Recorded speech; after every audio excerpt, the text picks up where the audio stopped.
the elected leader of the Democratic Republic of Congo, Patrice Lumumba, was dead. The official version of events that took place on the 17th of January 1961 claimed that Lumumba had escaped custody and was subsequently killed by some villagers trying to recapture him.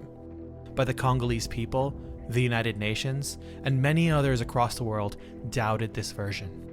There were rumors that larger forces were at play, and that if Lumumba was allowed to succeed, it may change the face of Congo and the African continent forever. But it would be another 61 years before the truth came out, the truth I want to share in this story. Unlike many other conspiracy theories about mysterious disappearance of famous personalities riddled in speculation, assumptions, unverified claims, this story is different. The death of Patrice Lumumba was not an accident, nor a consequence of some villagers trying to make a few dollars. So let me show you how, why, and who murdered Congo's first prime minister. This is the story of who killed Patrice Lumumba. This is Leopold II, the King of Belgium.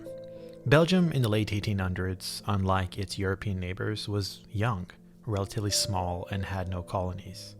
So Leopold approached Spain, France, and several other colonial empires to see if they'd be willing to sell some of their territories. But everyone turned him down. This is when he looked towards Africa. So in 1885, King Leopold II took control of Congo, calling it, ironically, the Congo Free State. The thing is, Leopold didn't conquer Congo for the Belgian state, but rather he controlled it privately as his personal fiefdom. What's even more strange is that he never personally stepped foot in Congo. Over the next 20 years, Leopold's rule was brutal. His actions led to the death of millions of Congolese people.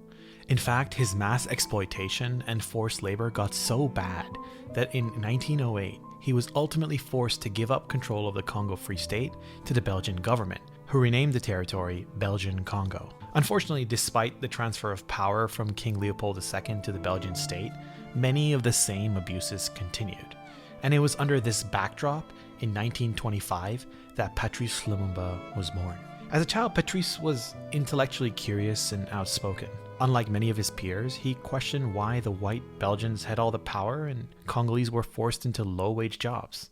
He was a strong reader and writer, an unusual trait for Congolese children in the early 1900s. So during this time in Belgian Congo, the ruling whites had a policy of no elites, no problem. Unlike the British and French, who developed local elites to help administer their colonies, the Belgians deliberately kept Congolese people uneducated, politically powerless to maintain